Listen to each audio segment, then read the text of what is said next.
সাজে।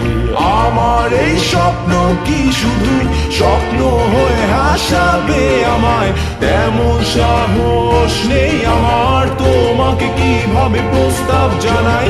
আমার এই স্বপ্ন কি শুধু স্বপ্ন হয়ে হাসাবে আমায়, তেমন সাহস নেই আমার।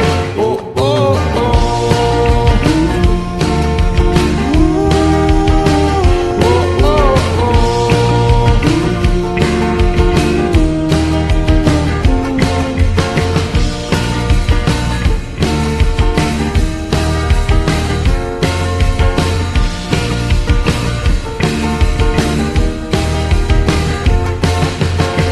সেই কল্পনায় আঁকা আলপনায় তোমায় নিয়ে ভাবা শত জল্পনায়, তুমি আছো বলে বেঁচে আছে স্বপ্নটা, তোমায় নিয়ে লেখা এই